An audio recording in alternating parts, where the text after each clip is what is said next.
Astaghfirullah. Assalamualaikum warahmatullahi wabarakatuh. Bihamdillahi wassalatu wassalamu ala rasulillah wa ala alihi wa sahbihi wa mawalah wa la hawla wa la quwata illa billahi wa ba'du. Alhamdulillah, di pagi hari ini kembali bisa duduk untuk bertalabul ilmi. Salawat serta salam kita haturkan kepada Rasul kita yang mulia alaihi salatu wassalam. Allahumma salli ala sayyidina Muhammad wa ala alihi wa sahbihi wa man sara ala nahjihi ila yaumiddin.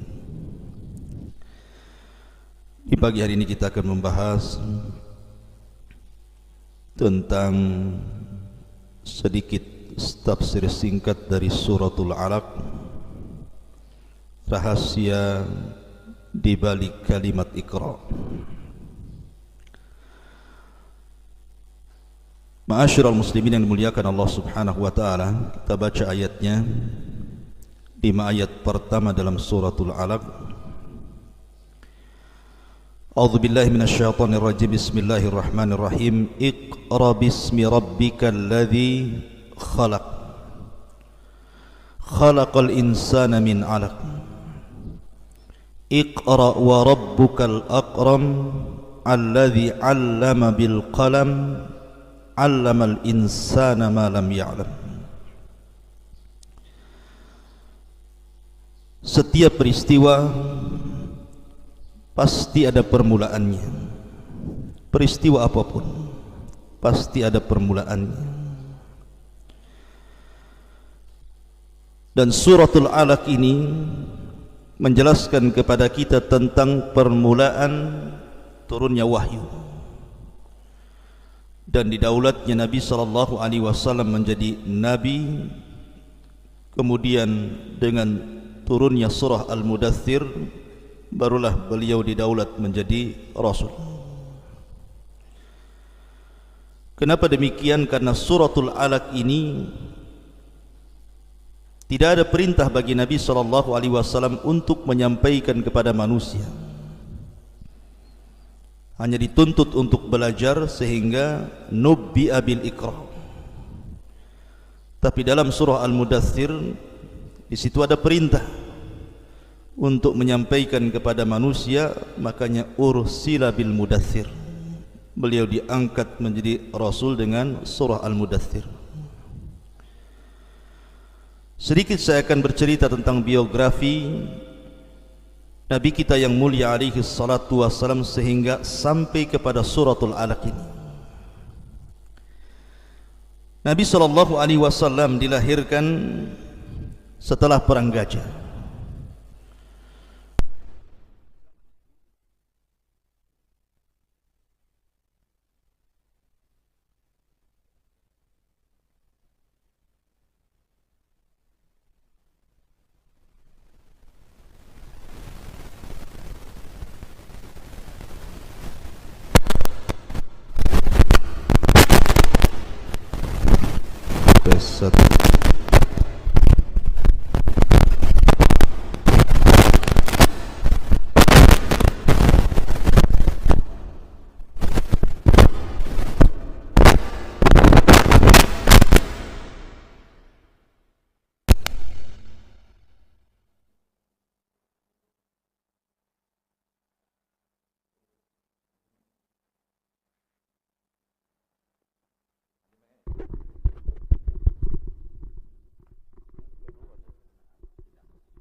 Saya ulangi bahwa Nabi sallallahu alaihi wasallam dilahirkan setelah perang Gajah, sehingga tahun kelahirannya disebut tahun gajah, karena di zaman itu belum ada penanggalan Islam. penanggalan Islam itu baru terjadi di zaman Khalifah Amirul Mukminin Umar bin Khattab radhiyallahu anhu, dan diambil dari peristiwa hijrah Rasul sallallahu alaihi wasallam. Sehingga tahun yang dinasabkan kepada Rasul disesuaikan dengan peristiwa dan kejadian. Karena memang 50 hari sebelum lahirnya Nabi sallallahu alaihi wasallam terjadi penyerbuan Abrahatul Asram, dan Allah Subhanahu wa taala turunkan peristiwanya dalam suratul Fil. Maka Nabi sallallahu alaihi wasallam lahir 50 hari setelah tragedi perang Gajah ini. Kebiasaan bangsa Arab, apabila anak itu lahir, maka biasanya mereka akan dititipkan ke orang-orang yang ada di Baduy. Karena dikenal orang-orang Baduy itu baik akhlaknya dan bagus bahasanya. Maka Nabi SAW kemudian disusukan kepada seorang wanita yang bernama Halimah As-Sa'diyah, yang sebelumnya disusukan kepada Thuwaibah Maula Abi Lahab. Tidak lama Nabi SAW berada bersama Halimah Sa'diyah, karena ada peristiwa yang menakutkan kala itu, di mana 3 malaikat datang dan membelah dada Nabi SAW. Kemudian Halimah As-Sa'diyah mengembalikan Rasul kepada Khadijah. Tetapi Nabi SAW tidak lama bersama bersama Aminah, ibundanya. Kemudian Aminah pun meninggal dunia di Abwa ketika berziarah ke Madinah. Kemudian di usia yang ketika itu belum balik, ada yang mengatakan di usia 6 tahun, Nabi SAW dikafil oleh kakeknya Abdul Muttalib. Tetapi Allah takdirkan juga Abdul Muttalib tidak lama, 2 tahun setelahnya kemudian meninggal dunia. Kemudian di usia 8 bulan Nabi SAW diasuh oleh pamannya Abu Talib. Karena bagaimanapun Abu Talib adalah saudara kandung dengan Abdullah. Adapun paman-paman yang lain hanya saudara sebapa. Sehingga kedekatan saudara kandung tentu lebih dekat dibandingkan saudara sebapa atau seibu. Makanya Nabi SAW kemudian dikafil oleh pamannya Abu Talib walaupun kondisinya miskin. Karena paman Rasul yang paling miskin itu Abu Talib dan memiliki banyak keturunan.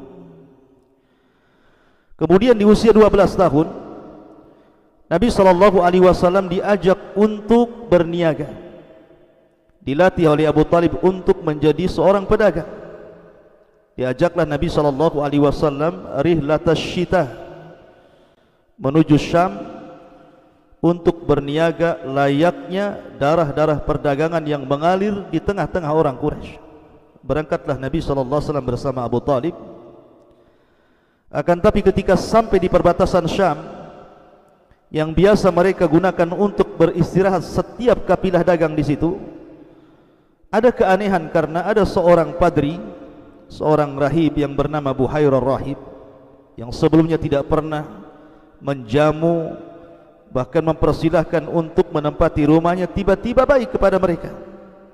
Diundangnya mereka makan dan meminta agar tidak boleh seorang pun dari kabilah Abu Talib kecuali harus hadir. Maka hadirlah untuk memenuhi panggilan makan daripada Buhairah Rahib ini. Kemudian Buhairah bertanya, masih adakah di antara kalian yang tertinggal? Maka Abu Talib mengatakan, ya, anakku tertinggal dan menjaga barang-barang dagangan kami. Kata Buhairah, panggil juga dia. Akhirnya Abu Talib memanggil Nabi SAW. Banyak bertanya Buhairah ini kepada Abu Talib, karena ketika itu muncul tanda-tanda akan munculnya seorang Nabi. Sampai pada waktunya Buhairah bertanya soal ayahanda daripada Nabi SAW. Awalnya Abu Talib mengaku sebagai ayahnya, tetapi kemudian dia mengatakan, ya, ayahnya sudah meninggal dunia. Kemudian terakhir Buhairah meminta agar anak tersebut, maksudnya Rasul, menyingkapkan bajunya. Kemudian dilihatnya tanda-tanda kenabian yang tertulis dalam kitab-kitab yang dibaca oleh Buhairah.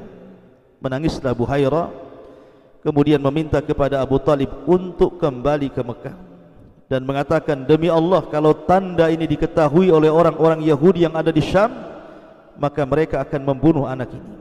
Anak ini calon seorang nabi, pulangkan dia ke Mekah. Maka akhirnya kemudian Abu Talib pun tidak jadi melatih Rasul untuk berniaga. Pulanglah Abu Talib mengantarkan Nabi SAW kembali ke Mekah. Ketika Nabi SAW berusia 15 tahun, terjadi perang yang disebut dengan Perang Fijar, dan juga peristiwa Hilful Fudul, dan Nabi SAW terlibat dalam perang ini dan juga Hilful Fudul. Kemudian 2 tahun setelahnya, Ka'bah mengalami kerusakan, banjir besar, akhirnya sebagian bangunan Ka'bah roboh. Lah orang-orang Quraisy kemudian mulai memperbaiki bangunan Ka'bah, tetapi ketika meletakkan Hajar Aswad kembali di tempatnya, terjadi khilaf antar kabilah. Maka akhirnya kemudian orang-orang pun meminta agar Nabi SAW yang meletakkan Hajar Aswad itu. Nabi SAW sejak kecil diberikan hikmah oleh Allah, kebijaksanaan, keadilan dan akhlak yang baik, sehingga akhirnya Nabi SAW meminta agar batu itu diletakkan di sebuah kain, dan ujung setiap kain dibawa oleh seluruh kabilah, sehingga tidak ada satu pun kabilah yang merasa hasad dan iri kepada kabilah yang lainnya. Kemudian di usia sebelum menginjak 20 tahun, ya sekitar 18 tahun atau mungkin 17 tahun, mulailah Nabi SAW bekerja sebagai ra'al ghanam, penggembala kambing. Subhanallah, seorang nabi atau calon seorang nabi menjadi penggembala kambing. Makanya Rasul mengatakan, ma min nabiyyin illa wara'al ghanam. Tidak ada satupun nabi kecuali mereka akan atau pernah mengalami menjadi penggembala kambing, termasuk diriku, kata Rasulullah. Kenapa Allah Subhanahu wa ta'ala memilih Rasul SAW untuk menggembala kambing dan tidak menggembala unta atau binatang yang lainnya? Rahasianya, kata para ulama, karena ketika seseorang itu menjadi penggembala kambing, kambing ini akan mengajarkan kelembutan hati, kesabaran, perhatian yang ekstra, kesungguhan dan begitu seterusnya. Artinya sebelum Nabi SAW kemudian diangkat menjadi Nabi dan Rasul dan akan mengemban tugas berat untuk menyampaikan risalah kepada umatnya, Rasul dididik dulu bagaimana cara merawat kambing, karena di situ akan muncul riqqatul qalbi, kelembutan hati, kemudian juga kesabaran, tanggung jawab dan begitu seterusnya. Sampai ketika di usia 20 tahun, maka terjadi banyak pernikahan di situ. Terjadi arus yang sangat banyak sekali, banyak orang menikah dari anak-anak sebaya Nabi SAW. Lah ketika terjadi arus ataupun pernikahan yang banyak, ada pernikahan yang sangat besar, dan kebiasaan orang-orang jahiliyah apabila seseorang menikah tentu tidak lepas daripada biduan wanita, kemudian minuman khamar, bernyanyi, kemudian menari dan begitu seterusnya, maksiat di mana-mana. Lah satu teman Nabi SAW yang sama-sama penggembala kambing menitipkan kambing-kambingnya kepada Nabi SAW karena ingin menghadiri arus. Dan subhanallah, disitulah Nabi SAW dikenal dengan amanahnya. Setiap dititipkan kambing dari teman-temannya untuk dirawatnya sementara penggembalanya menghadiri arus, tidak ada satupun kambing yang dimakan serigala, ataupun satu kambing pun yang hilang dari rawatannya. Akhirnya setiap hari seperti itu. Setiap ada acara, maka teman-temannya menitipkan kambing kepada Nabi SAW, sehingga tersebarlah amanah Rasul di tengah-tengah para penggembala. Dari situlah mulai tersematkan kepada Nabi SAW kalimat Al-Amin. Karena nanti Rasul SAW dikenal di tengah-tengah orang-orang jahiliyah sebagai Sadiqul Amin. Kemudian setelah di usia 25 tahun atau sebelum itu, dan akhlak Nabi SAW sudah tersebar, muncullah seorang wanita yang sangat tahirah, yang sangat suci, yang sangat cantik, yang sangat kaya, melebihi kekayaannya kaum laki-laki di zaman itu. Dialah Khadijah bintu Khuwailid radhiyallahu anha. Ketika mendengar akhlak Rasul, amanahnya, kejujurannya, maka dia ingin menggunakan Rasul sebagai pekerjanya. Diundanglah Nabi SAW ke rumahnya, kemudian diajak bekerja sama dalam bisnis dengan sistem mudharabah ketika itu, di mana Khadijah yang memiliki modal, Nabi SAW yang memutarkan modal itu. Danlah sistem mudharabah pertama dalam Islam. Akhirnya kemudian berangkatlah Nabi SAW ke Syam, dan ini perdana karena ketika Rasul masih kecil tidak jadi untuk berangkat ke Syam, dan inilah ke Syam pertama yang dilakukan Nabi SAW bersama khadimah Khadijah radhiyallahu anha, disuruh untuk mengawasi Nabi SAW. Berangkatlah kemudian Nabi SAW bersama pembantunya Khadijah. Di tengah perjalanan, pembantu Khadijah ini selalu mengawasi gerak-gerik Nabi SAW, mulai dari ucapannya, kemudian muamalahnya. Karena dalam Islam itu kenapa safar disebut safar? Karena yusfiru tabi'atar rajul.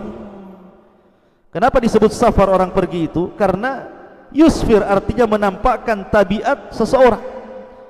Boleh jadi sebelum safar itu orang itu baik, nampak akhlaknya, tetapi ketika safar boleh jadi dia orang paling jahat, orang yang paling bakhil. Tapi Nabi SAW adalah orang yang baik ketika hadir ataupun safar, memang memiliki akhlak yang baik, sehingga tampaklah akhlak Nabi SAW antara safar dengan mukim sama saja. Bahkan yang lebih hebat daripada itu, Nabi SAW pulang dengan kegemilangan hasil yang luar biasa, yang sebelumnya Khadijah tidak pernah mendapatkan keuntungan sebesar itu. Apalagi Rasul menciptakan sebuah bisnis yang tidak pernah dilakukan di zaman Arab. Kalau orang-orang Arab itu mereka hanya membawa dagangan dari Mekah, kemudian menjual ke Syam, kemudian pulang membawa untung. Tapi Nabi SAW membuat bisnis baru, bukan hanya menjual barang-barang yang ada dari kota Mekah seperti kulit-kulit yang disamak dan yang semacamnya, tapi Rasul pun menjadikan keuntungannya dibelikan barang kembali di Syam untuk dijual di Mekah, sehingga keuntungannya lipat ganda. Dari barang-barang yang diambil di Mekah dapat untung, kemudian dibelikan lagi dan dibelanjakan dari Syam, kemudian dijual lagi di Mekah dan dapat untung, 2 kali lipat keuntungan. Dan ini belum pernah dilakukan orang-orang Quraisy, sehingga mendapatkan hati atau mendapatkan kedudukan di hati Khadijah bintu Khuwailid radhiyallahu anha. Belakangan Khadijah pun tertarik dan mengutus Nafisah untuk datang kepada Abu Talib. Maukah Muhammad itu menikah dengan diriku? Maka Nabi SAW mendengar kabar itu, dia berdiskusi dengan pamannya, karena sebagai birrul walidain.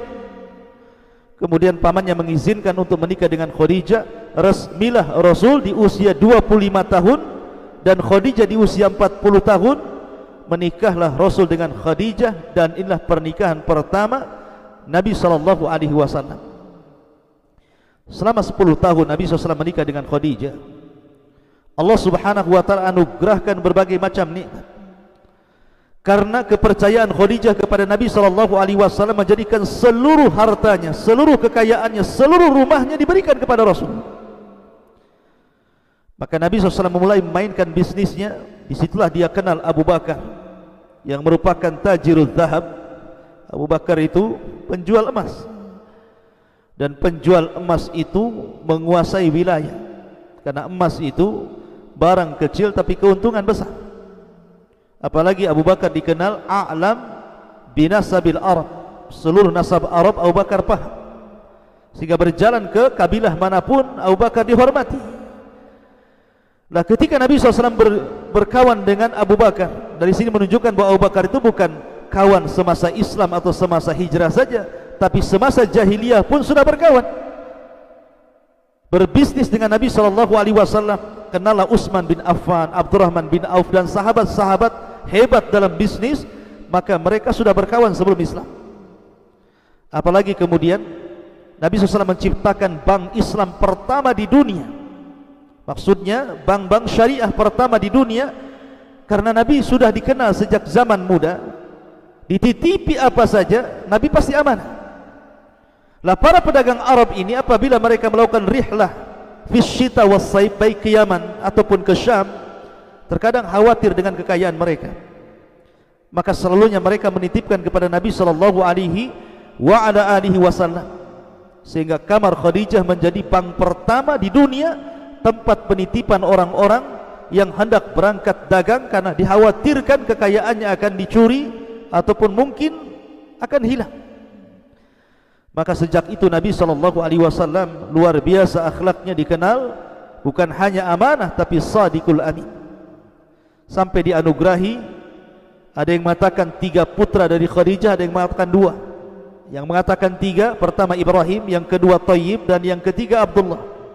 Yang mengatakan 2 Ibrahim Qasim, kemudian Abdullah dan Thayyib. Yang mengatakan 2 Qasim, adapun Abdullah dan Thayyib itu satu nama. Adapun yang disepakati dari anak perempuannya, yang pertama Zainab, yang kedua Ruqayyah, yang ketiga Ummu Kulthum, dan yang keempat Fatimah. Ini disepakati oleh ulama sejarah. Yang diperselisihkan anak laki-lakinya antara Qasim, Abdullah dan Thayyib. Ada yang mengatakan Thayyib adalah Abdullah, ada yang mengatakan Thayyib sendiri, Abdullah sendiri. Ma'asyiral muslimin yang dimuliakan Allah Azza wa Jalla, artinya Nabi SAW betul-betul di puncak kesuksesan. Bagaimana tidak? Dia orang yang paling kaya, diberikan banyak keturunan, dihormati manusia, tersebar akhlaknya sadiqul amin. Kurang apa lagi manusia seperti dia? Dan itu belum diangkat menjadi Nabi dan Rasul. Tapi di usia 37 tahun Nabi SAW mulai tidak enak hati memandang orang-orang Quraisy ini. Apalagi kemudian kefasikan yang menyebar, kejahatan yang menyebar, sesembahan berhala yang menyebar, sehingga menjadikan Nabi SAW ingin menjauh dari manusia. Maka mulailah Nabi SAW berangkat ke Mina. 1 bulan terkadang di Mina, terkadang kemudian tahun depannya berangkat ke Muzdalifah. 1 bulan dia di Muzdalifah. Sampai pada waktunya ada sebuah peristiwa ajaib yang dirasakan Nabi SAW. Kata Aisyah radhiyallahu anha, Nabi SAW bermimpi yang mimpinya seperti falak subuh. Artinya setiap malam dimimpikan, besoknya terjadi mimpinya. Pamannya dalam mimpi itu apa yang akan dimakan manusia besok terjadi, apa yang diucapkan manusia besok terjadi, apa yang dilakukan manusia besok terjadi, peristiwa apa yang terjadi besok terjadi. Setiap mimpi seperti itu. Sampai akhirnya dalam mimpi itu dia bermimpi akan berjumpa dengan seorang laki-laki di sebuah gua, kemudian akan begini, begitu dan begitu seterusnya. Dari situlah 1 tahun sebelum diangkatnya beliau menjadi Nabi, Nabi pun kemudian mengikuti alur mimpinya. Berangkatlah dia ke sebuah gunung, yang kemudian di gunung itu ada sebuah gua yang dikenal dengan Gua Hira atau Ghari Hira. Sebuah gua yang ada di atas ketinggian. Disitulah Nabi SAW mendapatkan tempat sebelum Jibril datang memberikan wahyu. Kenapa Nabi SAW diangkat ke tempat yang tinggi? Tentu di sini ada makna. Hikmahnya adalah Nabi SAW akan diangkat baik secara hissi ataupun maknawi. Secara hissi artinya badannya naik ke atas, di mana dia akan lebih tinggi dibandingkan orang-orang Quraisy, akan lebih tinggi dibandingkan berhala-berhala yang ditenggerkan di Mekah dan sekitarnya, lebih tinggi di antara orang-orang yang ada di bawahnya, karena Gua Hira itu di atas masalahnya. Dan yang kedua, secara maknawi, Nabi SAW akan diangkat menjadi Nabi dan Rasul. Wa rafa'na laka dzikrah, dan kami angkat penyebutanmu wahai Muhammad. Itulah kenapa kemudian Allah memilihkan tempat yang tinggi, yang lebih tinggi dibandingkan Ka'bah, bahkan rumah-rumah orang Quraisy, bahkan berhala-berhala orang Quraisy. Karena Rasulullah SAW akan membawa agama al-Islam ya'lu wa la yu'la alaihi. Islam itu tinggi dan tidak ada yang lebih tinggi dibandingkan Islam. Maka ketika Nabi SAW tepat di bulan Ramadan, 1 bulan Nabi SAW berada di gua itu, tidak tahu apa yang harus dilakukan. Dia hanya mengikuti alur mimpinya saja. Tepat ketika 10 akhir Ramadan, lebih tepatnya lagi di tanggal-tanggal ganjil di 10 akhir Ramadan, lebih tepatnya lagi di malam Lailatul Qadar, lebih tepatnya lagi di sepertiga malam akhir, tiba-tiba Jibril datang. Kemudian masuk ke dalam gua. Kemudian seolah-olah kenal dan mengatakan, "Ya Muhammad, wahai Muhammad," sambil memeluk Nabi dari belakang. Kemudian mengatakan, "Iqra," baca. Nabi SAW kaget. Ini orang masuk begitu saja, berbentuk manusia yang sangat tampan, enggak kenal, tiba-tiba dia pula yang kenal dengan kita. Kemudian tiba-tiba merangkul dari belakang. Tapi Rasul tahu karena sudah dijelaskan dalam mimpinya.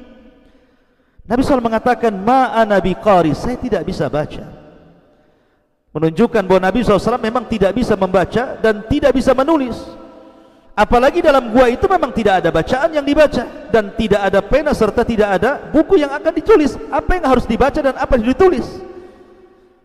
Dan ini hikmahnya bahwa Al-Quran itu bukan dari Nabi SAW. "Lau kana min indi ghairillahi lawajadu fihi ikhtilafan katsira." Kalau Quran ini dari selain Allah, tentu akan kau dapati banyak perselisihan di dalamnya. Pasti satu ayat akan bertentangan dengan ayat yang lainnya. Tapi Quran datang dari Allah, bukan dari sisi Rasul yang membaca kitab-kitab kemudian mengarang, merangkai dan begitu seterusnya. Iqra, baca. Ma ana biqari, saya tidak bisa baca.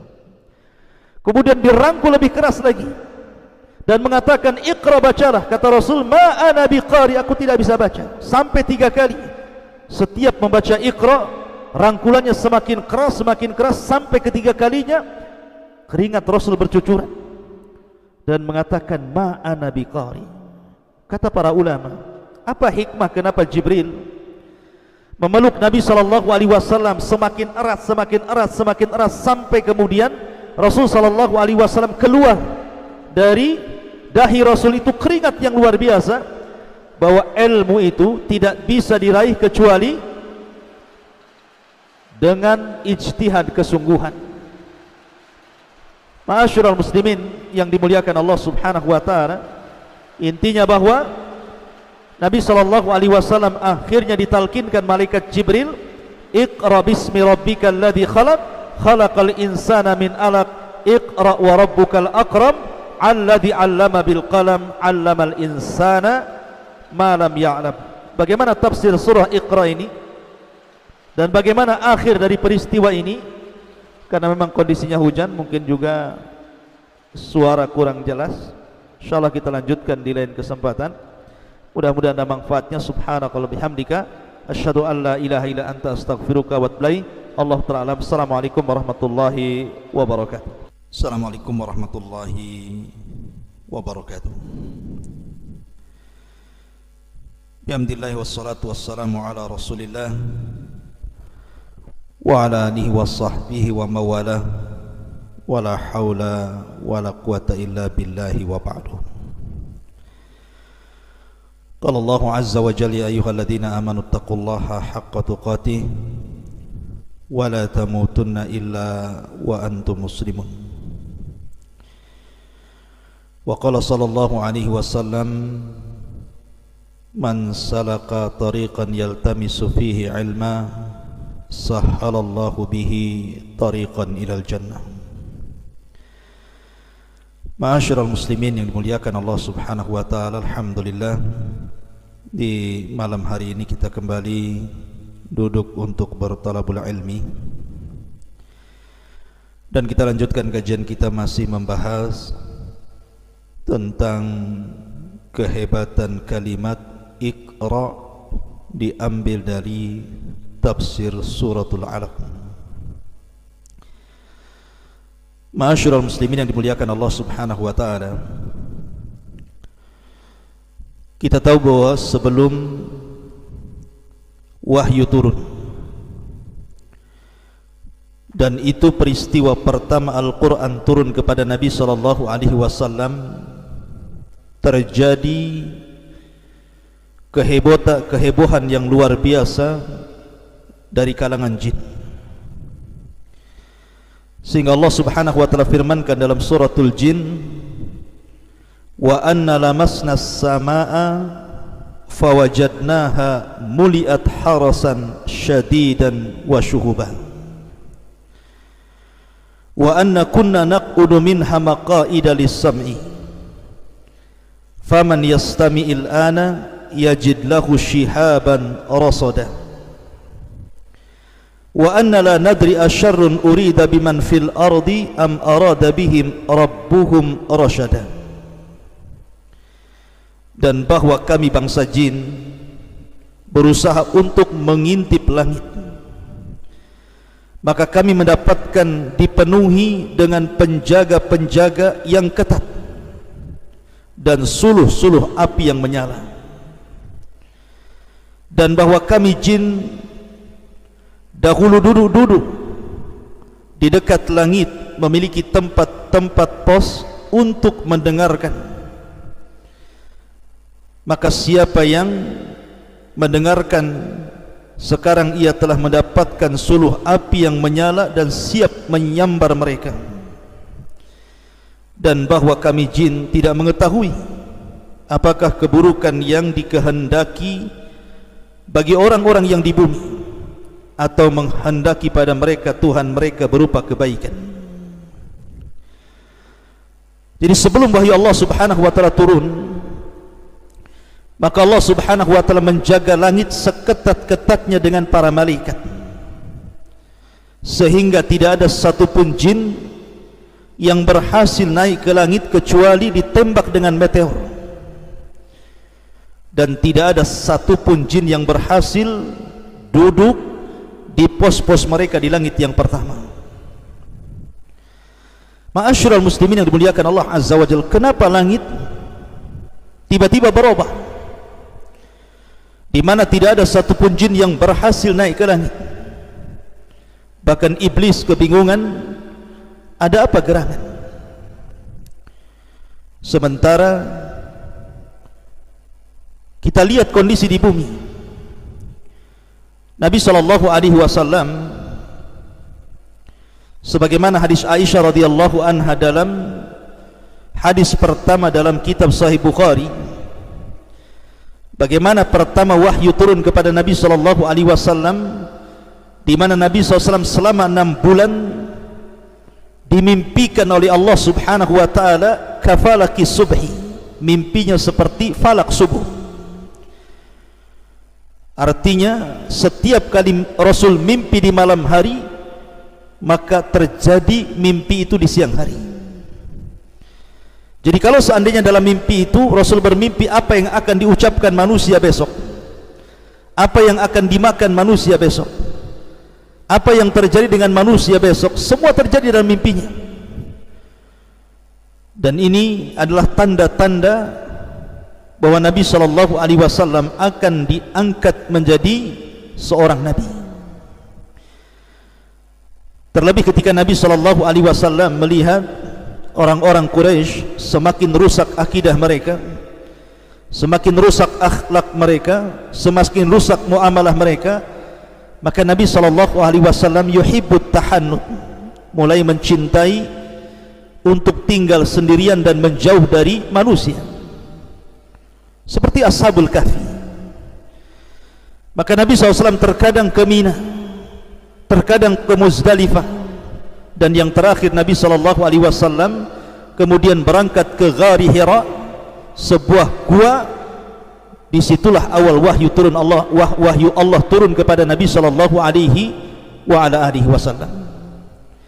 Maka Nabi SAW berangkat dengan membawa bekal selama 1 bulan. Kemudian Nabi SAW berdiam diri dalam gua itu. Allahu a'lam apa yang dilakukan Nabi SAW. Yang jelas Nabi SAW dalam gua itu bersendirian, tafakkur kepada Allah Subhanahu wa ta'ala, taladzub dengan berfikir tentang alam semesta. Wa yatafakkaruna fi khalqis samawati wal ardh, Rabbana ma khalaqta hadza batila subhanaka faqina adzabannar. Nabi SAW tafakkur setiap hari dalam gua itu, sampai pada waktunya Allah Subhanahu wa taala mengutus sayyidul malaikah, pemimpinnya para malaikat, Jibril alaihi salatu wassalam. Maka Jibril alaihi salatu wassalam turun dan masuk ke dalam gua dalam bentuk manusia yang sangat tampan sekali.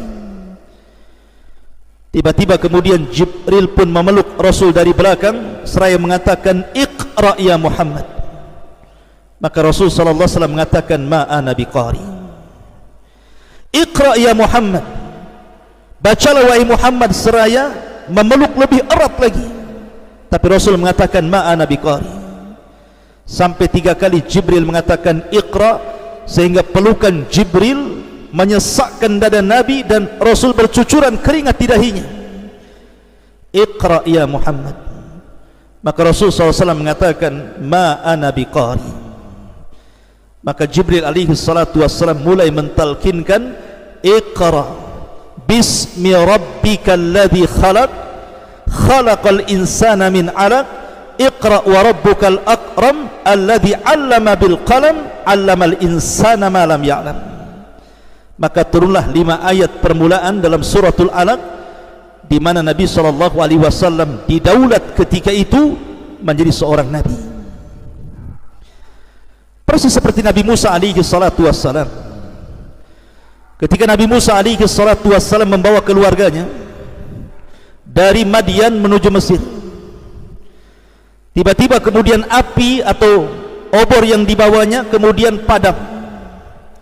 Kemudian dari kejauhan dia melihat ada api yang berasal dari pohon. Maka Musa pun mendekati pohon. Semakin dekat semakin besar api itu, semakin dekat semakin besar api itu. Tetapi anehnya pohon itu tidak terbakar, padahal api itu mengelilingi pohon dan ada dalam pohon itu, tapi pohon tidak terbakar. Tiba-tiba Allah Subhanahu wa taala berfirman di balik api itu, innani anallah, sesungguhnya saya adalah Allah. Kemudian dia berdialog dengan Allah Subhanahu wa taala, sehingga resmilah Musa didaulat menjadi seorang nabi. Lalu apa bedanya turunnya wahyu kepada Rasul dengan turunnya wahyu kepada Musa, di mana kedua-duanya awal acap pertama kali Allah menurunkan wahyu dan diangkat keduanya menjadi nabi? Perbedaannya, kalau Musa alaihi salatu wassalam berdialog dengan Allah tanpa perantara Jibril, dari sini disematkan kalimat Kalimur Rahman. Makanya Musa disebut Kalimur Rahman. Ketika terjadi dialog antara Adam dan Musa tentang masalah takdir, maka Adam alaihi salatu wassalam mengatakan, bukankah anta Kalimur Rahman, engkau adalah Kalimur Rahman, orang yang senantiasa berdialog dengan Allah tanpa perantara, wahai Musa. Tapi Nabi SAW ketika mendapatkan wahyu pertama lewat perantara Jibril, Jibril turun. Subhanallah, turunnya Jibril ini merubah semuanya. Karena dengan diangkatnya Nabi SAW menjadi seorang nabi dan kelak akan menjadi seorang rasul, maka rasul akan menjadi manusia yang akan merubah alam semesta. Dengan diutusnya bumi akan berubah, manusia akan berubah, jin akan berubah, langit pun akan berubah.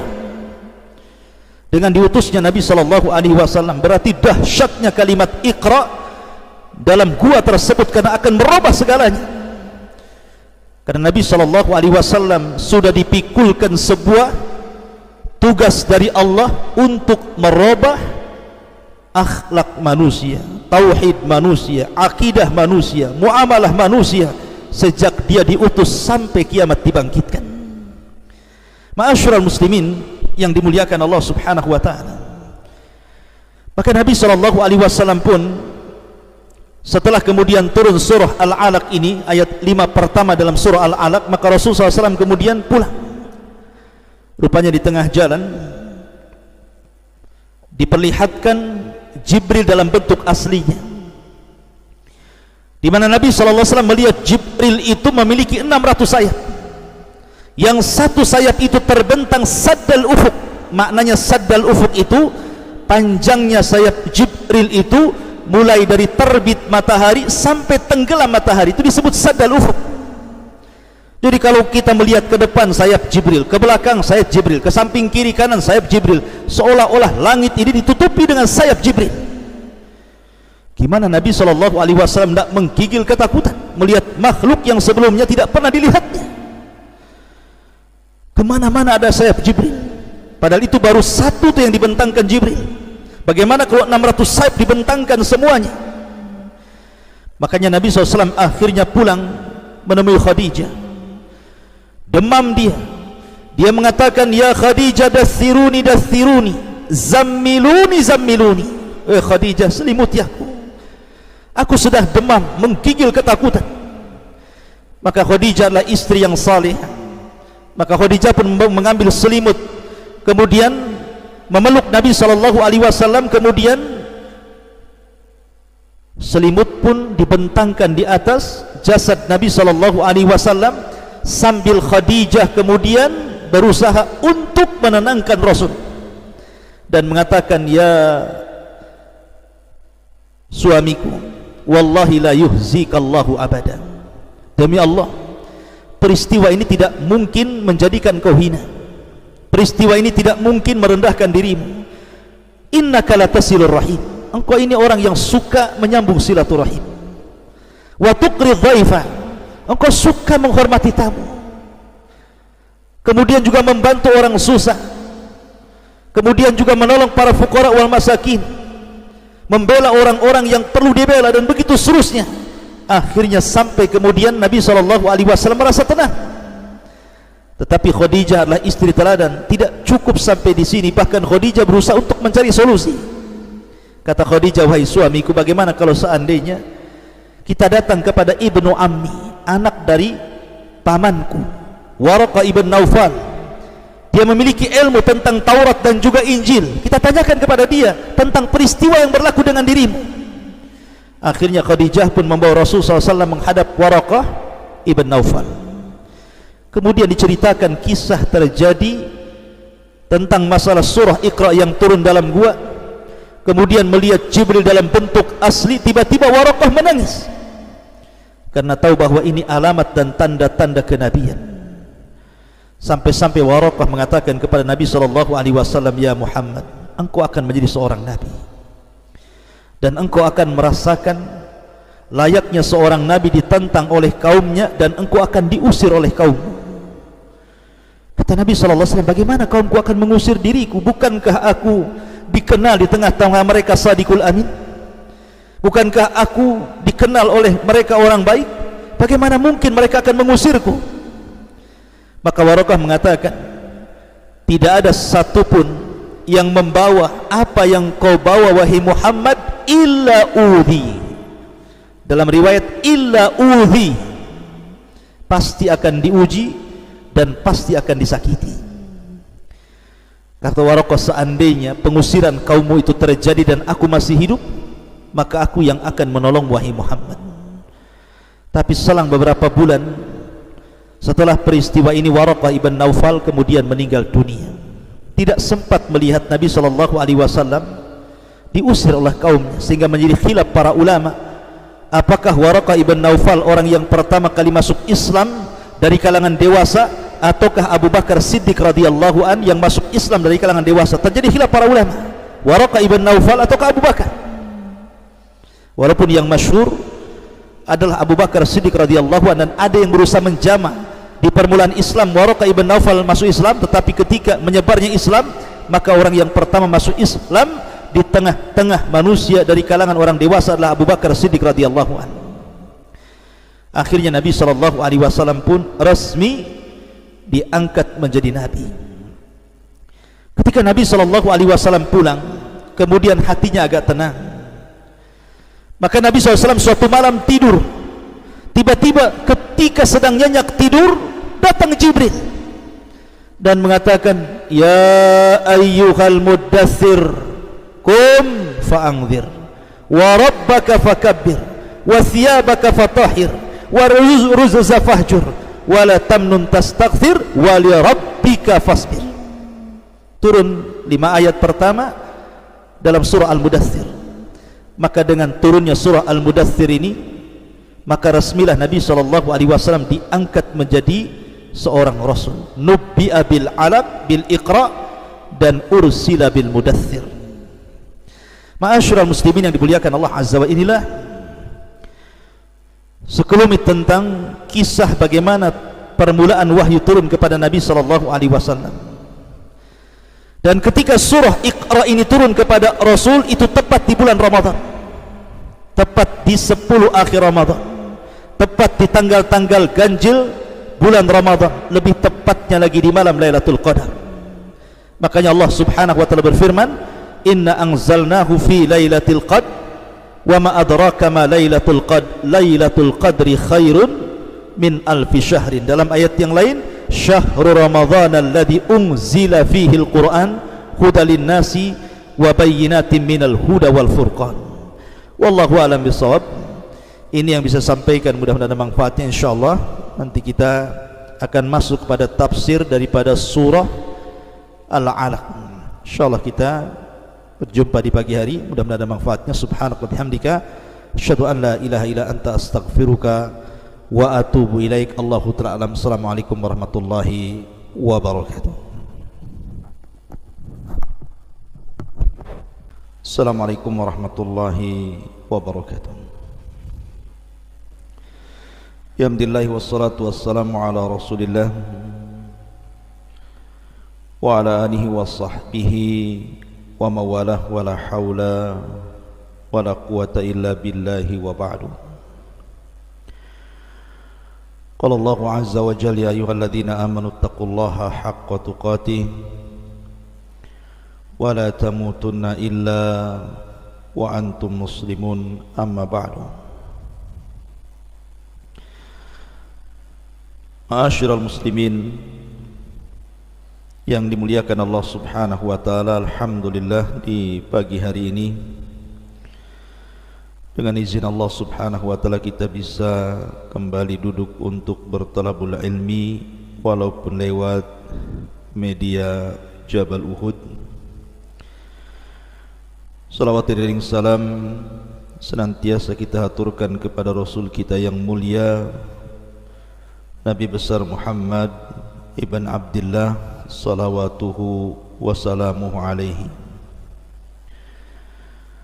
Lanjutkan kajian kita, masih membahas tentang seputar kalimat Jibril alaihi salatu wassalam ketika Nabi sallallahu alaihi wasallam di Gua Hira, kalimat Iqra. Ma'asyiral muslimin yang dimuliakan Allah Subhanahu wa taala, sebelum saya masuk pada tafsir 5 ayat di permulaan suratul Alaq ini, kembali saya mengingatkan sejarah bahwa ketika Nabi sallallahu alaihi wasallam berangkat menuju Gua Hira, maka di perjalanan Nabi sallallahu alaihi wasallam dikagetkan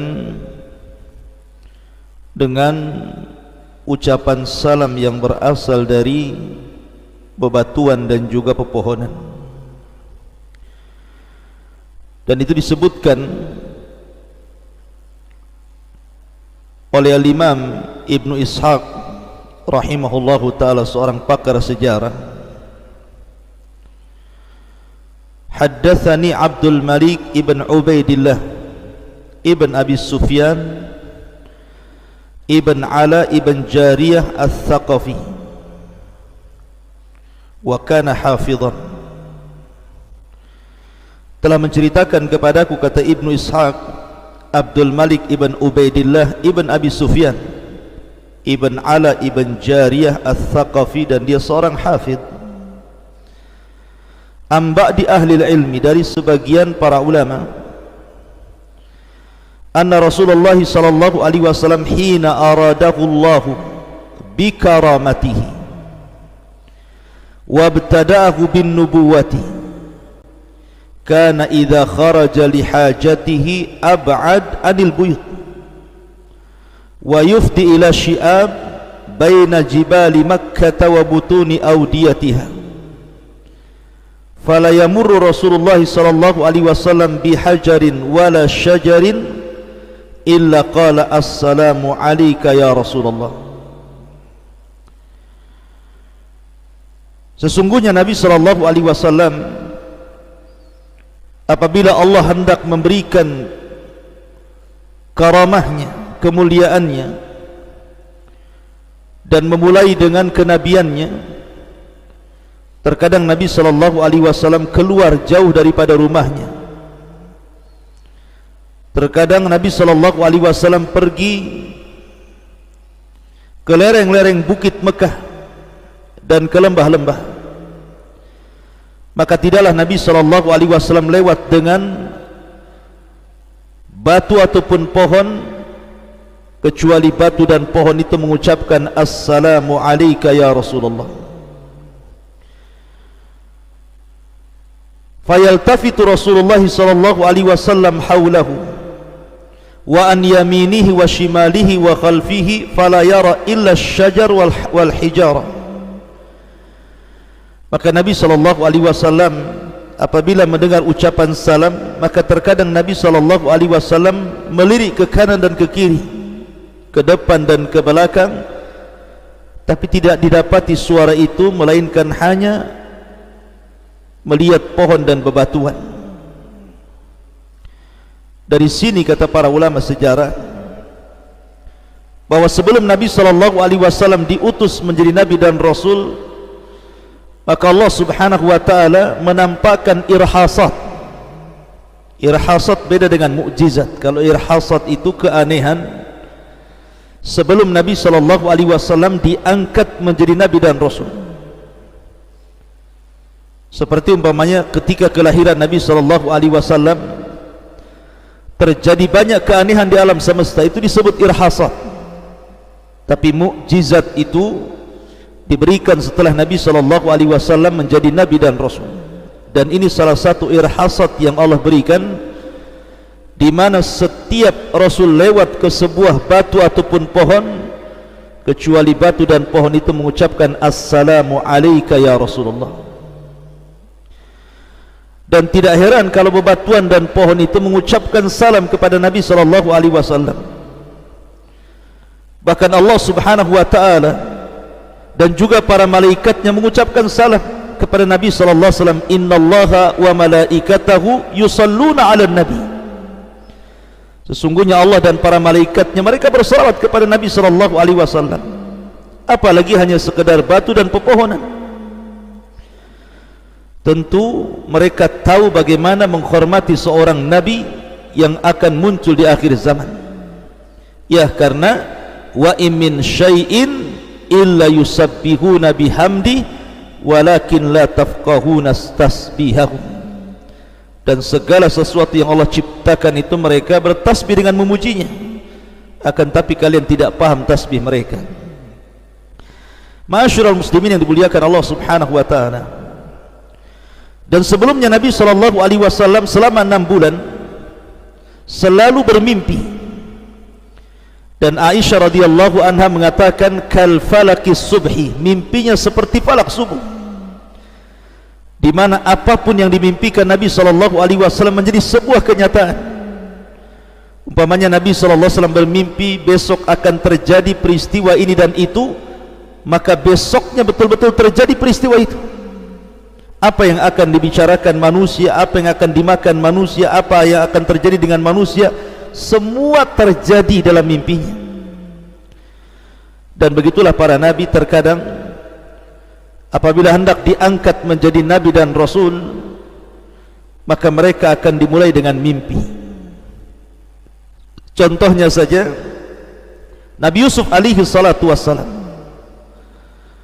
ketika Allah subhanahu wa ta'ala berfirman idh qala Yusufu li abi ya abati inni ra'aitu ahada asyara kawkaban wasyamsa wal qamara ra'aituhum li sajidin.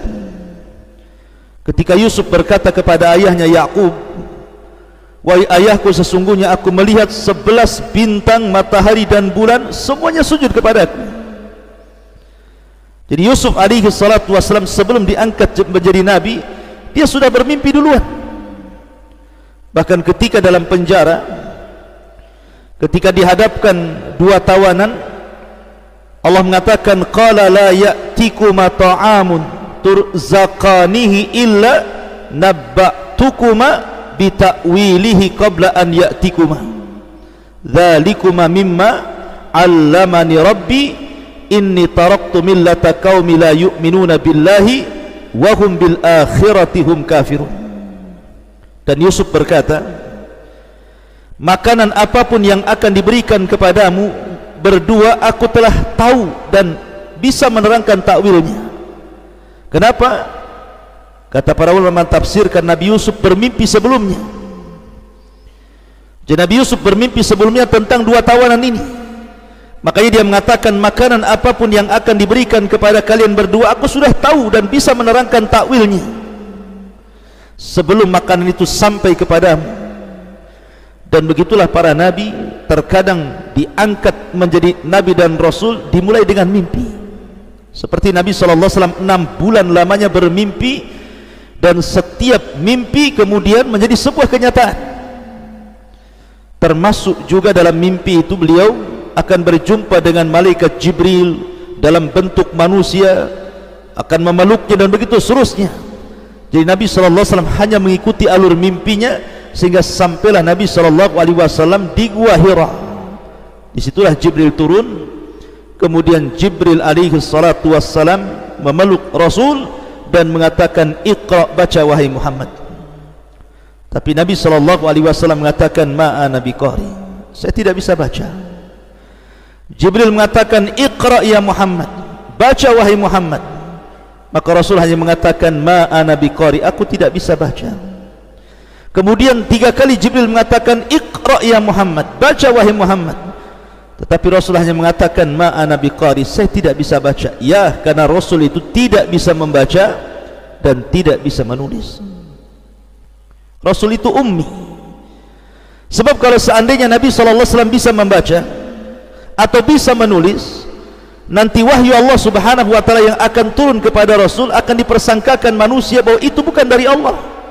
Bisa saja Nabi SAW membaca Taurat, membaca Injil, membaca Zabur, kemudian menyadur dari kitab-kitab itu, kemudian membuat Al-Quran. Tapi dengan tidak bisa membacanya Rasul, dengan tidak bisa menulisnya Rasul, maka memang wahyu itu datang dari Allah Subhanahu wa ta'ala. Nazala bihi ruhul amin, yang diturunkan oleh Jibril alaihi salatu wassalam ala qalbika, kepada hatimu wahai Muhammad, agar engkau termasuk mungzirin, orang-orang yang memperingatkan manusia. Litakuna minal mungzirin. Ma'asyiral muslimin yang dimuliakan Allah Subhanahu wa ta'ala. Lalu apa yang dibaca Jibril? Inilah yang kita akan bahas di pagi hari ini, tentang 5 ayat dalam suratul Alaq ini. Maka Jibril mengatakan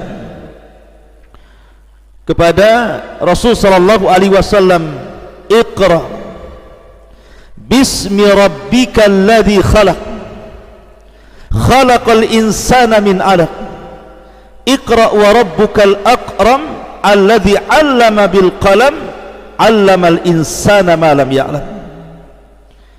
Iqra, bacalah, bismi rabbika, dengan nama Rabbmu, alladzi khalaq, yang telah menciptakan. Di sini Allah Subhanahu wa ta'ala memulai 5 ayat pertama dalam surah Al-Alaq ini. Inilah Quran pertama yang turun ke bumi, suratul Alaq. Sebelumnya tidak ada satupun ayat dalam Al-Quran turun kepada Nabi SAW kecuali suratul Alaq ini. Dan Allah menyebut dengan bismi rabbik, menyebut nama Rabb. Artinya Allah Subhanahu wa ta'ala hendak memulakan dengan kalimat yang akan membuka setiap lembaran-lembaran surat di dalam Al-Quran. Karena setiap kita membaca Al-Quran, pasti kita dianjurkan membaca Bismillahirrahmanirrahim, dengan menyebut nama Allah. Allah Subhanahu wa ta'ala hendak memulai dengan mengingatkan bahwa pentingnya seseorang menyebut nama Allah Subhanahu wa taala. Dalam kalimat bismi rabbik di sini ada huruf ba. Dalam ilmu nahwu disebut harfu jarrin, huruf jar yang mengkasrahkan kalimat setelahnya. Dan ba di sini memiliki dua makna. Pertama, ba di sini artinya al-isti'anah. Seolah-olah Allah Subhanahu wa taala berfirman, bacalah wahai Muhammad dengan meminta pertolongan kepada Allah dengan menyebut nama Rabb. Ini makna yang pertama. Dan makna yang kedua, maknanya ala. Artinya, bacalah wahai Muhammad atas izin Allah dengan menyebut nama Rabb. Persis seperti apa yang dikatakan oleh Nuh alaihi salatu wassalam di dalam Al-Quranul Karim, wa qala rkabu fiha bismillahi majreha wa mursaha inna rabbi laghafurur rahim. Dan Nuh pun berkata, naiklah kamu sekalian ke dalam perahu tersebut dengan izin Allah Subhanahu wa ta'ala, dengan menyebut nama Allah di waktu berlayar dan di waktu berlabuh. Sesungguhnya Tuhanku benar-benar maha pengampun lagi maha penyayang. Dan ada juga yang mengatakan bahwa di antara faedah huruf ba adalah litabarruk, supaya kita mendapatkan berkah. Artinya, siapapun yang memulai dengan kalimat bismillah, setiap perbuatannya pasti diberkahi. Kalau anda makan, sebelum makan menyebut bismillah, maka makanan itu akan diberkahi Allah. Kalau kita bekerja, sebelum bekerja kita menyebut bismillah, maka pekerjaan itu akan diberkahi Allah Azza wa Jalla. Kalau kita hendak bicara, kemudian sebelum bicara kita menyebut bismillah, maka setiap kata-kata yang kita akan sampaikan itu diberkahi Allah Azza wa Jalla. Itulah pentingnya membaca basmalah. Makanya saya nasihatkan lewat media Jabal Uhud ini, anda yang hari ini akan bekerja dari rumah, entah ke kantor, entah anda bekerja yang ada di jalan-jalan seperti ojek, taksi dan yang lainnya, atau anda seorang nelayan yang hendak berlayar, maka jangan lupa membaca bismillah. Karena minimalnya ada dua perkara. Setiap pekerjaan itu ada risiko. Nelayan bisa tenggelam, mungkin ojek taksi bisa ditabrak atau bisa nabrak, mungkin anda di kantor juga sama. Mesti ada risiko dalam pekerjaan itu. Tetapi yakinlah apabila anda membaca bismillah sebelum anda bekerja, pertama anda akan mengurangi risiko, karena bismillah, ba dalam bismillah itu adalah isti'anatan lillah. Kita meminta pertolongan kepada Allah Azza wa Jal, di mana kita keluar selamat dan pulang juga selamat. Yang kedua, kita meminta berkah. Kalau seandainya anda bekerja yang tidak punya gaji tetap, umpamanya sehari anda ngojek mungkin mendapatkan 500.000, tiba-tiba mungkin hari ini anda mendapatkan 100.000 atau mungkin 50.000, tetapi dengan membaca basmalah ketika anda pergi, maka jangan boleh jadi yang 50.000 itu lebih berkah dibandingkan yang 500.000. Dan berkah itu mencukupkan walaupun sedikit, dan harta yang tidak berkah itu tidak akan cukup walaupun melimpah. Di sini Allah Subhanahu wa taala mengatakan Iqra bismi rabbik. Perhatikan, Allah mengatakan bismi rabbik. Kenapa Allah tidak mengatakan bismillah? Beda rabbik dengan kalimat bismillah, karena Rabb dengan Allah itu beda. Kalau Allah Subhanahu wa taala disebut bismillah, artinya bicara tentang uluhiyah. Tetapi kalau bismi rabbik artinya bicara tentang rububiyah. Lalu apa bedanya uluhiyah dengan rububiyah? Kalau uluhiyah itu adalah perintah yang harus kita laksanakan, seperti sholat, zakat, puasa, haji, atau ibadah-ibadah yang lainnya. Berarti kita sedang mentauhidkan Allah dalam bab uluhiyah. Karena uluhiyah itu artinya ifradullah ta'ala bil ibadah, kita mengesahkan Allah dengan ibadah kita, dengan solat kita, dengan puasa kita, dengan zakat kita, dengan bacaan Quran kita, dengan zikir kita. Maka ketika kita beribadah dan hanya mentauhidkan Allah, itu disebut uluhiyah, mengesahkan Allah dalam peribadatan. Tetapi rububiyah berbeda. Rububiyah itu bicara tentang af'alullah, semua perbuatan Allah disebut rububiyah. Makanya Allah subhanahu wa ta'ala tidak menyebut bismillah, tetapi bismi rabbik, karena setelahnya Allah mengatakan alladzi khalaq, yang telah menciptakan. Dan menciptakan adalah perbuatan Allah, memberikan rizki perbuatan Allah, menghidupkan, mematikan, membinasakan, semua perbuatan Allah. Jadi rububiyah itu artinya ifradullah ta'ala bi af'alihi, mengesahkan Allah dengan seluruh perbuatannya. Maka kita katakan tidak ada pencipta kecuali Allah, tidak ada penghidup kecuali Allah, tidak ada penghancur kecuali Allah, tidak ada yang memberikan rizki kecuali Allah, dan begitu seterusnya. Dan di sini Allah subhanahu wa ta'ala menyebut bismi rabbik, karena ini ayat pertama yang turun kepada Rasul. Karena belum ada perintah solat masalahnya, belum ada perintah zakat, belum ada perintah puasa, belum ada perintah apapun, belum ada perintah ibadah. Makanya ayat yang pertama Allah katakan iqra bismi rabbik, bukan iqra bismillahi alladzi khalaq. Sebab kalau seandainya bismillahi bukan bismi rabbik, harus ada perintah ibadah, sementara belum ada ibadah yang diperintahkan Allah kepada Nabi SAW. Kemudian Allah mengatakan khalaqal insana min 'alaq, dialah yang menciptakan manusia dari segumpal darah. Kalau kita perhatikan dalam hadis tentang asal penciptaan manusia, kita tahu bahwa hadis tentang penciptaan manusia itu dimulai dengan segumpal mani.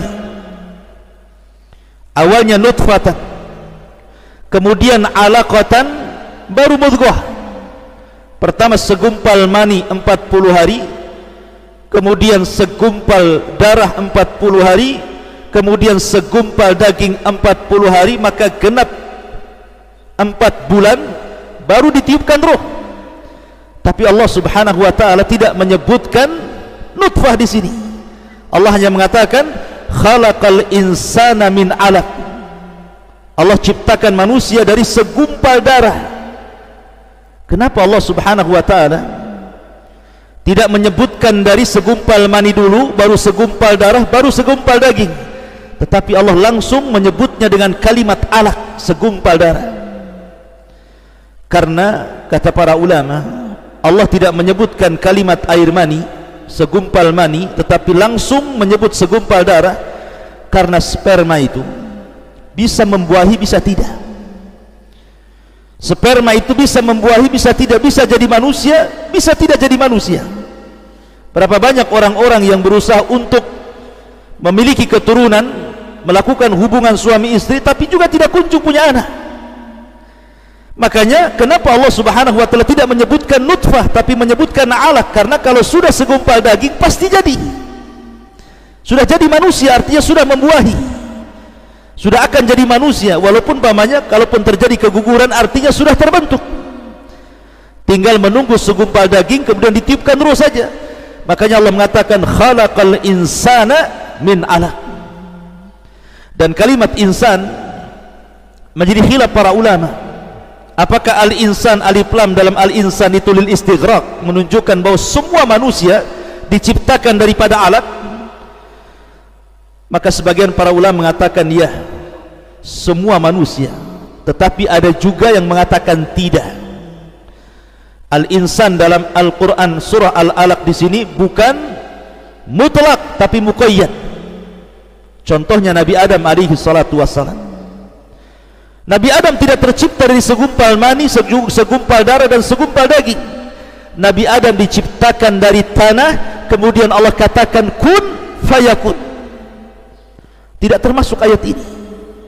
Atau istrinya Hawa diciptakan dari tulang rusuk Adam, dia tidak melewati proses seperti kita manusia, karena Hawa itu diciptakan dari tulang rusuk Adam yang paling bengkok, yang paling atas, yang dekat dengan jantung. Khuliqatil mar'atu min dila'in, kata Rasul. Diciptakan wanita itu dari tulang rusuk yang paling bengkok, yang paling atas, yang dekat dengan jantung. Itulah ciptaan Hawa.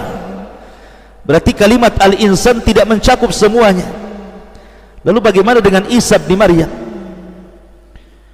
Isa sama dengan manusia yang lainnya, karena Isa itu ruhnya ditiupkan ke badan Maryam, ke rahim Maryam, sehingga sesuatu yang masuk ke dalam rahim, maka keumuman hadis Nabi SAW harus melewati fase-fase tadi, segumpal mani, segumpal darah, segumpal daging, kemudian ditiupkan ruh. Maka Isa juga seperti itu. Tetapi air mani yang dimasukkan ke dalam rahim Maryam itu dari kalimat kun fayakun, bukan dari seorang laki-laki, karena Maryam mengatakan lam yamsasni bashar, tidak ada satupun laki-laki yang menyentuhku.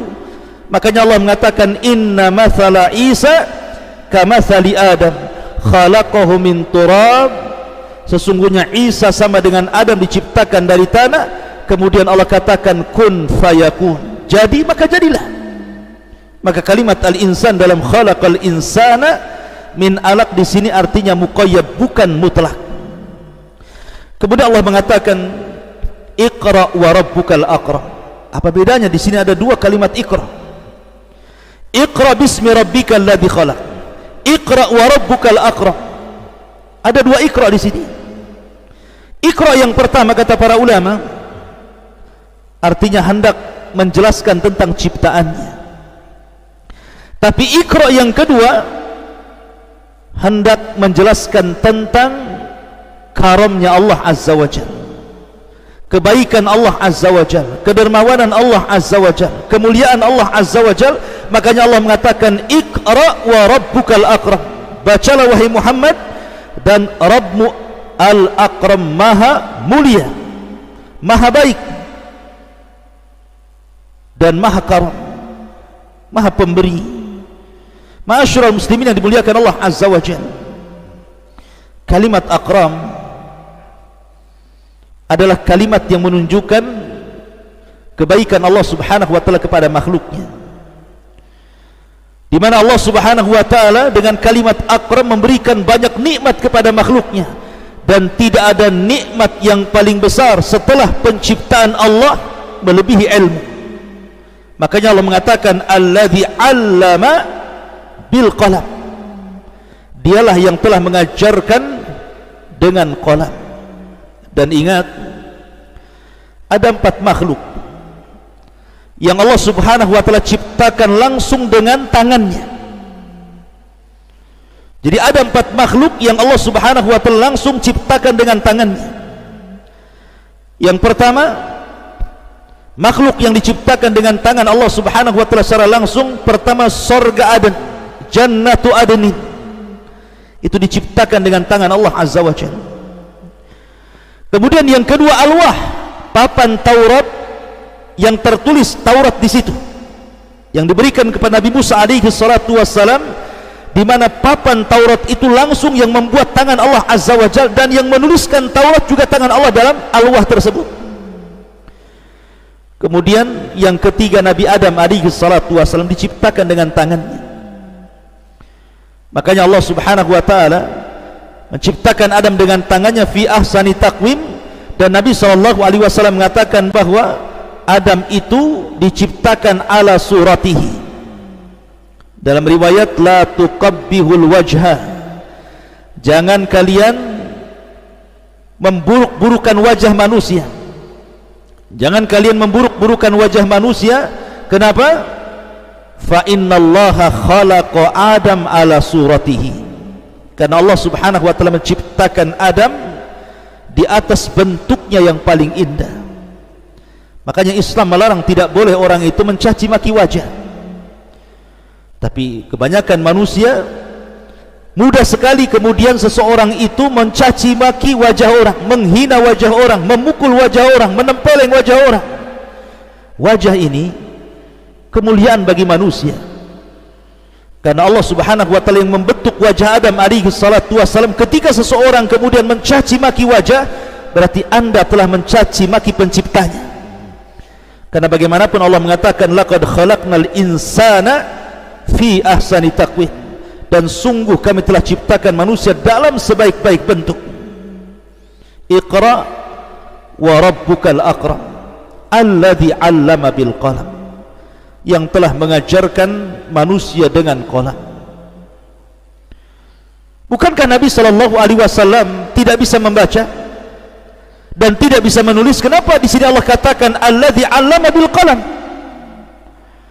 Maka ulama mengatakan ilmu itu ada dua jenis. Ada ilmu yang yahsulu bisababin, ada ilmu yang yahsul bi ghairi sababin. Jadi ada ilmu itu yang didapati dengan sebab, dan sebab itu salah satunya dengan pena menulis dan membaca. Tapi ada ilmu juga yang didapati tanpa sebab, seperti Nabi SAW. Walaupun dia tidak bisa membaca, tidak bisa menulis, dan dia termasuk ummi, tapi Allah Subhanahu wa ta'ala ajarkan kepada Rasul, wa 'allamaka ma lam takun ta'lam, dan kami ajarkan kepadamu ya Muhammad sesuatu yang sebelumnya engkau tidak tahu. Sama dengan Adam alaihi salatu wassalam, wa 'allama Adam al-asma'a kullaha, dan Adam diajarkan Allah segala jenis bahasa yang ada di dunia ini. Kemudian Allah mengatakan 'allamal insana ma lam ya'lam, yang telah mengajarkan manusia sesuatu yang tidak tahu. Dari sini kata para ulama, Allah Subhanahu wa ta'ala hendak memuliakan ilmu. Al-Imam Ibnul Qayyim rahimahullahu ta'ala ketika menyebutkan tentang faedah ilmu,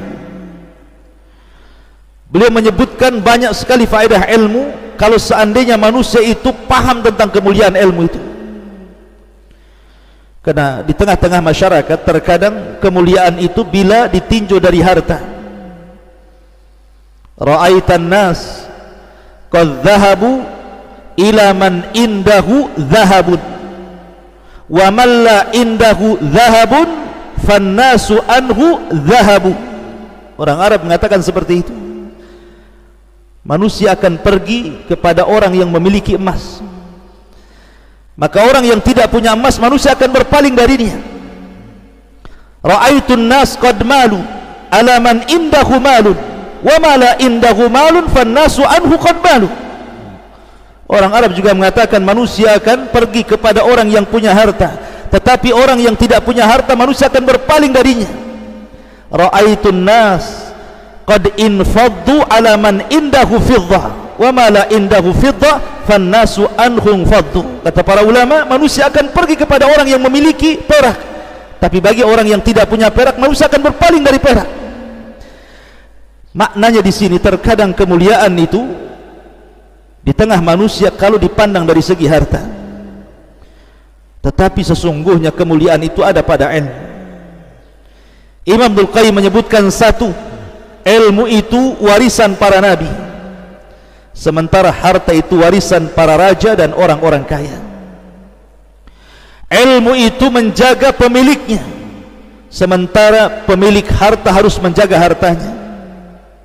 Ilmu itu bertambah ketika diamalkan dan didakwahkan.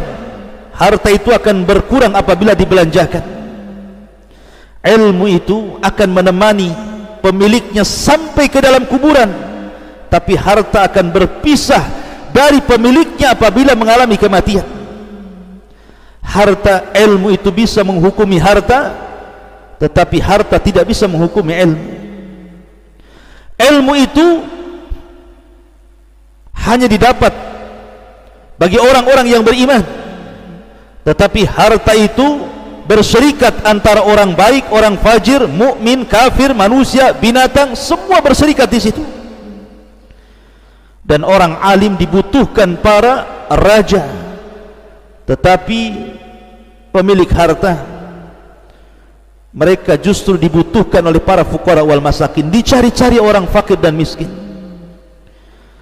Kemudian pemilik harta terkadang menjadi fakir, tapi pemilik ilmu tidak akan fakir selamanya. Pemilik harta menyuruh manusia ke dalam dunia, tapi pemilik ilmu menyuruh manusia untuk beribadah Rabbnya dan menuju akhiratnya. Dan terkadang orang kaya Mereka menyuruh manusia dengan hartanya ke jalan kesesatan, ke jalan syahwat. Tetapi orang yang berilmu akan berusaha mengajak manusia ke jalan kebenaran dan ke jalan akhirat yang dikekalkan Allah Subhanahu wa taala, jannatin tajri min tahtihal anhar. Ma'asyiral muslimin yang dimuliakan Allah Azza wa Jalla, kenapa pula Adam alaihi salatu wassalam dimuliakan? Di mana malaikat sujud kepada Adam alaihi salatu wassalam? Karena memang Adam dilebihkan ilmu di antara para malaikat. Thumma aradahum 'alal malaikati faqalu anbi'uni bi asma'i haula'i in kuntum sadiqin. Qalu subhanak la ilma lana illa ma 'allamtana. Karena malaikat tidak punya pengetahuan seperti yang Adam miliki dari pengetahuan itu. Inilah di antara tafsir singkat daripada 5 ayat pertama dalam suratul Alaq. Maka dengan selesainya tafsir daripada suratul Alaq, berarti pembahasan 3 kali berturut-turut tentang pembahasan Iqra sudah selesai. Mudah-mudahan ada manfaatnya. Subhanallah bihamdika, asyhadu an la ilaha illa anta, astaghfiruka wa atubu ilaik. Allahu ta'ala alam. Assalamualaikum warahmatullahi wabarakatuh.